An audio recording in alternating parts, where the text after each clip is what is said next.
தமது கருத்தை எடுத்துரைக்க அன்போடு அழைக்கின்றோம்.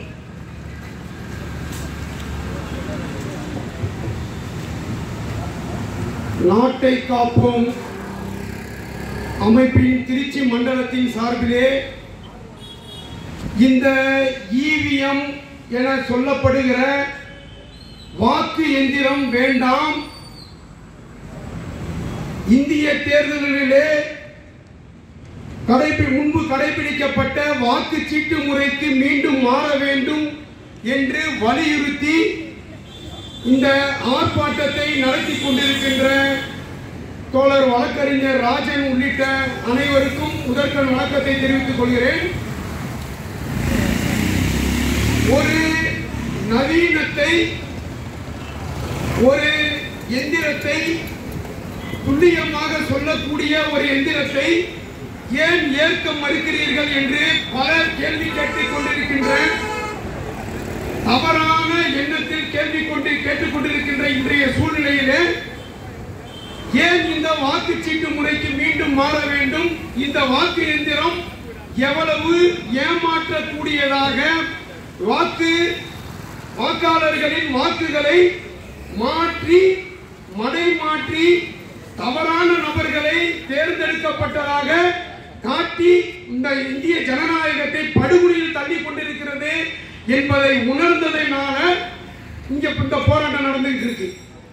சாதாரணமா 2010-2011 நானே இதே திருச்சியில அப்ப தேர்தல் ஆணையராக இருந்த கிருஷ்ணசாமி அவர்கள் ஐஏஎஸ் அவர்களை அழைச்சிட்டு வந்து இந்த வாக்கு எந்திரம் மிக நம்பகத்தன்மையானது, எல்லாரும் நம்புங்கன்னு கூட்டம் நடத்தியிருக்கிறோம். இங்க திருச்சியில இங்க நாங்க நடத்தியிருக்கோம் கூட்டம். ஆனா நடைமுறையில அதில் நடந்துகிட்டு இருக்கிற தில்லு முள்ளுகள் ஒவ்வொன்றாக அம்பலப்பட்டு கொண்டிருக்கிறது. ஒன்னு ரெண்டு கிடையாது. கொஞ்சம் அதாவது என்ன சொல்லிட்டு இருக்காங்க, இதுல ப்ளூடூத் இல்ல, வைஃபை இல்ல, எந்த இன்டர்நெட் கனெக்ஷனும் இல்ல, அதனால வெளியில இருந்து அதை இயக்கிறது, ஹேக் பண்றதுன்றது முடியாது அப்படின்னு சொல்றாங்க.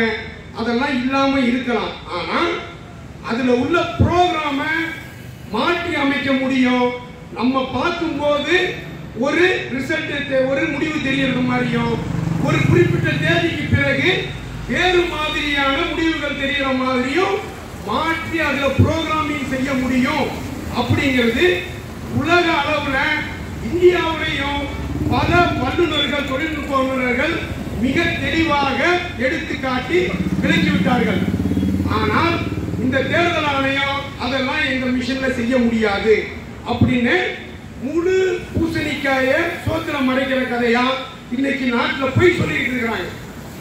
நேர்மையானவர்களாக இருந்தா கடந்த 2019 நாடாளுமன்ற தேர்தலில் நீ என்ன சொன்னீங்க, நாங்க ஓட்டு யாருக்கு போடுறோம் தெரியக்கூடிய விவிபேடை நாங்க கொண்டு வர்றோம், நீங்க எந்த பட்டன் அழுத்துறீங்களோ அந்த சீட்டு ஒரு சீட்டு ஒண்ணு வரும், அதை எண்ணி பார்த்து நாங்க தெரிவிக்கிறோம் சொன்னாங்க. ஆனா எங்கெங்கெல்லாம் அது முழுமையா எல்லா வாக்குச்சாவடியிலையும் வையுங்கன்னு சொல்லும் போது அதெல்லாம் ரொம்ப காலம் ஆயிடும், மாச கணக்காயிடும் எண்ணி சொல்றதுக்கு. அதனால நாங்க சாம்பிள் அடிப்படையில சில வாக்குச்சாவடிகளை செய்யறோம்னு சொன்னாங்க.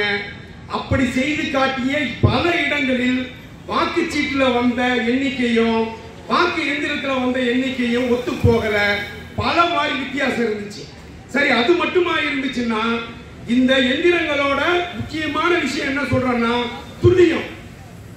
துல்லியம்னா கரெக்டா இருக்கணும். கால்குலேட்டர் ஒரு சாதாரண ஒரு எந்திரம் 50 ரூபாய் 100 ரூபாய்க்கு கிடைக்குது. அதுல நீங்க ஒரு கால்குலேஷன் போட்டீங்கன்னா எந்த தவறும் நடக்காது, கரெக்டா காட்டும், அது துல்லியம். ஆனா இந்த வாக்கு எந்திரத்துல எத்தனை ஓட்டு பதிவாச்சு அப்படின்னு தேர்தல் முடிஞ்சதும் அவங்க அறிவிச்ச பிறகு தேர்தல் முடிவு அறிவிக்கப்பட்ட பிறகு அறிவிக்கப்பட்ட எண்ணிக்கைக்கும் வாக்குச்சாவடியில பதிவான வாக்குகளின் எண்ணிக்கைக்கும் கொஞ்ச நெஞ்ச வித்தியாசம் கிடையாது. லட்சக்கணக்கின வித்தியாசங்கள் பல தொகுதிகள்ல, 1-2 தொகுதி கிடையாது, 300க்கும் அதிகமான தொகுதிகள்ல கடந்த 2019 தேர்தலில் பதிவான வாக்குகளுக்கும் நீங்க அறிவிக்கப்பட்ட எண்ணிக்கைக்கான வாக்குகளுக்கும் மிகப்பெரிய வித்தியாசம் இருக்கிறது என்று அனைத்து பத்திரிகைகளும் ஏதோ கற்பனை அடிப்படையில் எழுதல. இந்த தேர்தல் ஆணையத்தோட இணையதளத்தில் அவங்க கொடுத்த தரவுகளின் அடிப்படையில் அனைத்து பத்திரிகைகளும் இந்த அயோக்கியத்தனத்தை தேர்ந்தெடுத்து காட்டியதும் இந்திய தேர்தல் ஆணையம் நியாயமான தேர்தல் ஆணையமா இருந்தா என்ன செஞ்சிருக்கணும்? அதற்கு விளக்கம் அளித்திருக்கணும், அதுக்குரிய நடவடிக்கை எடுத்திருக்கணும். தேர்தலை ரத்து செஞ்சுட்டு உடனடியாக வாக்குச்சீட்டு முறைக்கு மாறி தேர்தல் நடத்தி இருக்கணும். ஆனா இவங்க என்ன செஞ்சாங்க தெரியுமா? அந்த வெப்சைட்ல போட்ட எல்லா டேட்டாவையும் அழிச்சிட்டாங்க. எப்படிப்பட்ட ஒரு அயோக்கியத்தனமான தேர்தல் ஆணையம் இங்கு தேர்தலை நடத்தி கொண்டிருக்கிறது என்பதற்கு இது ஒரு மிக மிக முக்கியமான உதாரணம். இது ஒன்று மட்டுமா கிடையாது. இன்னைக்கு விவிபேட எல்லா தேர்தல் வாக்குச்சாவடிகளிலும் வைக்கக்கூடிய அளவுக்கு விவிபேட எந்திரங்கள் வைத்திருக்கிறார்கள். ஆனால் அதை பயன்படுத்த மாட்டோம். சரி, இதை விட மோசமா தேர்தல் வாக்கு எந்திரங்கள் யார் தயாரிச்சு கொடுக்கிறாங்க அப்படின்னா, தயாரிச்சு கொடுத்தவன் 2 மடங்கு வாக்கு எந்திரங்கள் நான் தயாரிச்சு கொடுத்ததா சொல்றான்.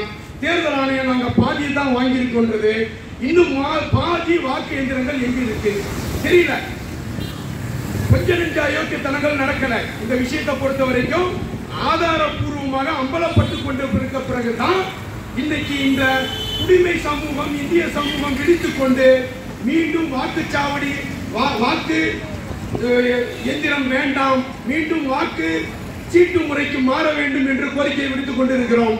இந்த கால சூழ்நிலையில் இப்போ தற்போது நடந்த எவ்வளவு பெரிய அயோக்கியர்கள் இவர்கள்ன்றதுக்கு இன்னும் 2 விஷயம் இருக்கு. தேர்தல் ஆணையரை நியமிக்கிற விஷயத்துல உச்ச நீதிமன்றம் தீர்ப்பளிச்சிருக்கு.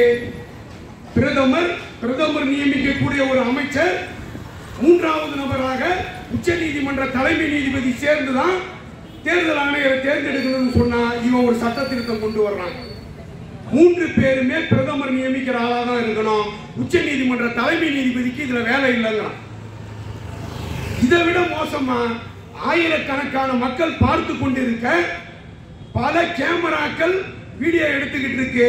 அந்த மேயர் தேர்தலில் ஒரு தேர்தல் அதிகாரி பாஜகவை சேர்ந்தவன் உட்கார்ந்துகிட்டு வேற எதிர்கட்சிகளுக்கு விழுந்த வாக்குச்சீட்டுகள்ல இன்டு மார்க்கு போட்டு அதை செல்லாததாக்கி பாஜக சேர்ந்தவனை வேகமாக தேர்தலில் வெற்றி பெற்றதாக அறிவிச்சு உட்கார வைக்கலாம்.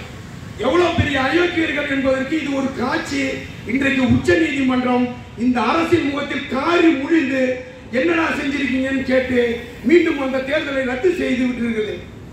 யார் வெற்றி பெற்றாரோ அவரை வெற்றி பெற சொல்லுங்கன்னு கூப்பிட்டு அந்த தேர்தல் அதிகாரி கண்டிக்கிறது. இப்படி நம்ம பார்த்து கொண்டிருக்கக்கூடிய சூழ்நிலையில் கேமராக்கள் பதிவு செய்துகிட்டு இருக்க சூழ்நிலையில் பிராடுத்தனம் செய்வதற்கு தயாராக இருக்கக்கூடிய இந்த அரசு இந்த வாக்கு எந்திரத்தில் புரோகிராம்ல சேஞ்ச் செய்ய மாட்டாங்கன்றதுக்கு எந்த விதமான உத்தரவாதமும் கிடையாது. அதை விட முக்கியமா என்னன்னா, நீ என்ன ப்ரோக்ராம் போட்டிருக்க நான் பார்க்கிறேன் காட்டுன்னு சொன்னா இந்த தேர்தல் ஆணையம் ரொம்ப யோக்கியமான தேர்தல் ஆணையம் காட்ட மாட்டோம்.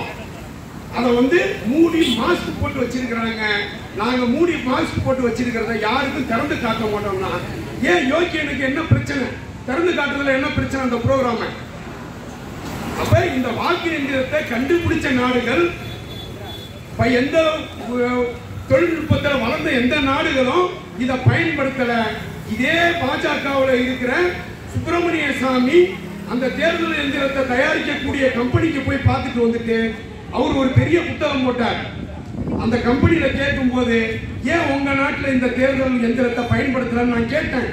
நாங்கெல்லாம் என்ன முட்டாள்களா?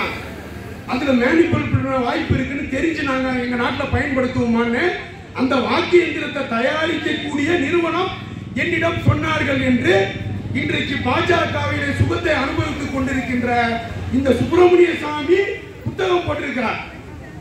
இப்படிப்பட்ட அயோக்கியத்தனங்கள் நிறைந்த ஒரு தேர்தல் வாக்கு எந்திரத்தை பயன்படுத்த வேண்டுமா, மக்களை ஏமாற்ற வேண்டுமா என்று கேட்டால் இது முழுமையாக உடனடியாக நிறுத்தப்பட வேண்டும்.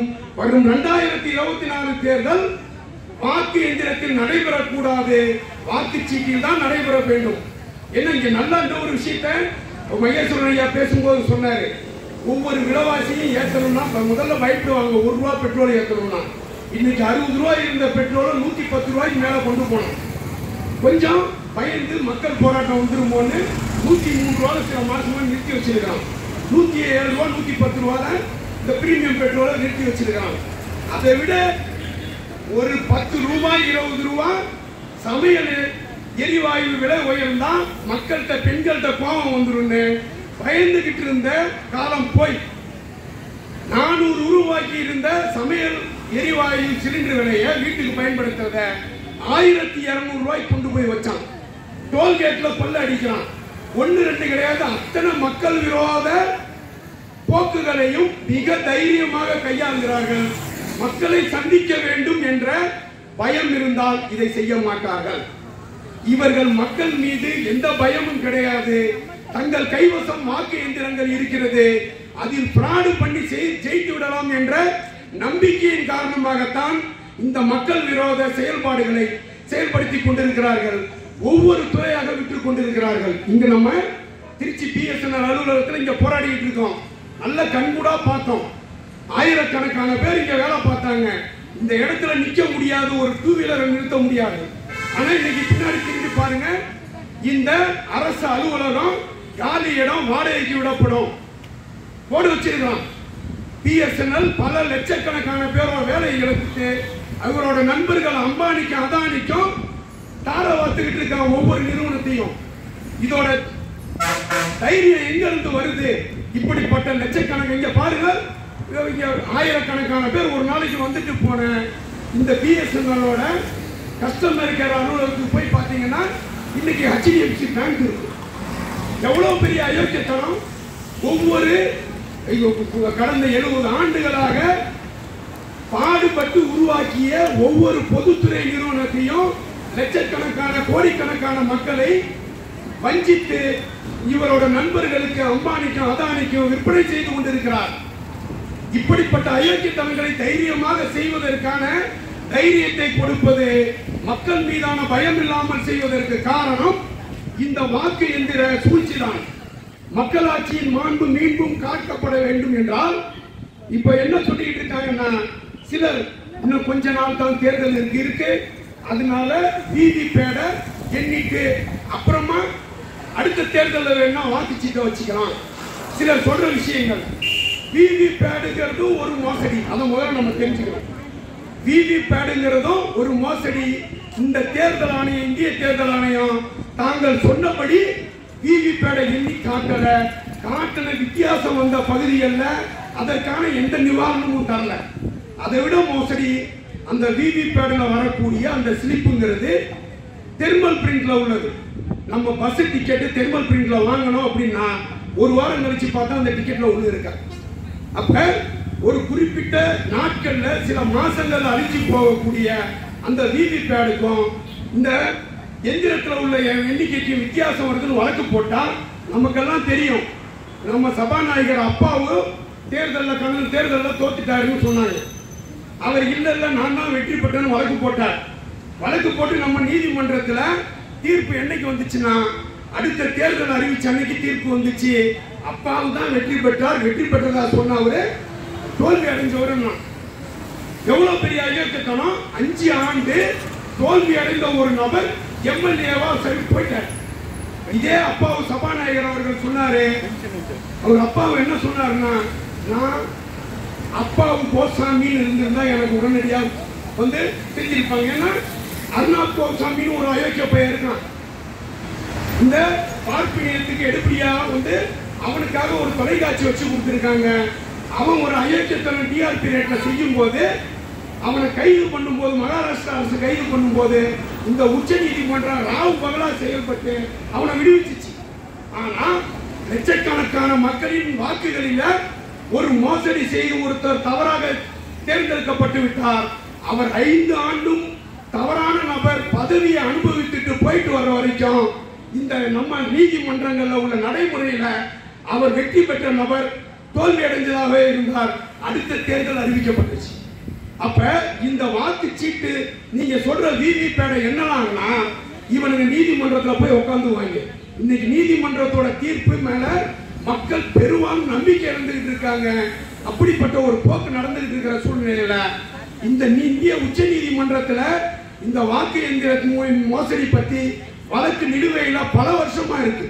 இந்த நீதிமன்றம் அதை முடிவெடுக்காம வச்சுக்கிட்டு இருக்கு. இப்படிப்பட்ட சூழ்நிலை இந்த விவிபேட்டை நம்பி மறுபடியும் தேர்தலை நாம நெருங்கிறதுன்றதுமே மிக பெரும் மோசடியாகத்தான் இருக்கும். ஏமாற்றப்படுவோம், மக்கள் வஞ்சிக்கப்படுவோம். அதனால் உடனடியாக இந்தியா முழுக்க இப்போது போராட்டம் நடந்து கொண்டிருக்கிறது. இந்த தேர்தலிலேயே வாக்குச்சீட்டு தான் பயன்படுத்தப்பட வேண்டும். விவிபேட் என்று மோசடி செய்யாதீர்கள். வாக்கு எந்திரம் முழுமையாக தடை செய்யப்பட வேண்டும். அது வரை நாங்கள் போராடுவோம்.